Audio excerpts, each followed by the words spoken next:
जज का घेराव करना भारी पड़ गया और मामला पहुंच गया सीधे सुप्रीम कोर्ट ऑफ इंडिया तक। आखिर क्या हुआ था उस दिन? क्या सच में जजों को भीड़ ने घेर लिया? और क्यों उठे राज्य पुलिस पर इतने बड़े सवाल? आइए जानते हैं पूरी कहानी। पूरा मामला पश्चिम बंगाल से सामने आया है, जहां कलकत्ता हाईकोर्ट से जुड़ी एक बेहद चौंकाने वाली घटना सामने आई।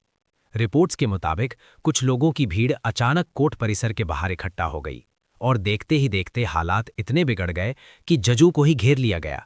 सोचिए, जहां से इंसाफ मिलता है वहीं इंसाफ देने वाले ही सुरक्षित नहीं है।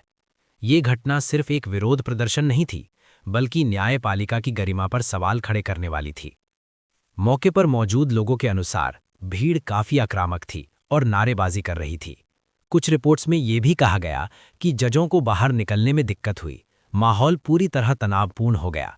ये स्थिति किसी भी लोकतंत्र के लिए बेहद खतरनाक मानी जाती है, क्योंकि अगर जज ही सुरक्षित नहीं रहेंगे तो न्याय प्रणाली पर भरोसा कैसे बना रहेगा? अब सबसे बड़ा सवाल उठता है, उस समय राज्य पुलिस क्या कर रही थी?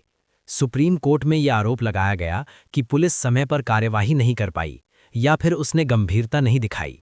यानी जिन पर सुरक्षा की जिम्मेदारी थी, उन्हीं की भूमिका पर सवाल खड़े हो गए। और यही वजह बनी इस मामले के और ज्यादा गंभीर होने की। जब मामला सुप्रीम कोर्ट ऑफ इंडिया पहुंचा, तो कोर्ट ने इसे बेहद गंभीरता से लिया। कोर्ट ने साफ शब्दों में कहा, यह सिर्फ कानून व्यवस्था का मामला नहीं है, बल्कि न्यायपालिका की स्वतंत्रता पर सीधा हमला हो सकता है। और सबसे अहम बात, कोर्ट ने कहा कि राज्य पुलिस पर लगे आरोपों को देखते हुए इस मामले की निष्पक्ष जांच जरूरी है।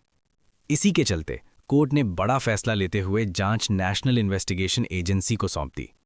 एनआईए आमतौर पर बड़े और संवेदनशील मामलों की जांच करती है। इस केस में एनआईए को इसलिए चुना गया क्योंकि मामला बेहद संवेदनशील है। राज्य एजेंसी पर भरोसा नहीं किया जा सकता, बड़ी साजिश की आशंका हो सकती है।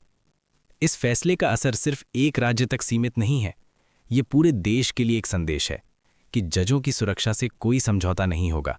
ये मामला ये भी दिखाता है कि लोकतंत्र में न्यायपालिका कितनी महत्वपूर्ण है। तो दोस्तों, ये था पूरा मामला जहां एक घटना ने पूरे सिस्टम पर सवाल खड़े कर दिए। आपकी क्या राय है?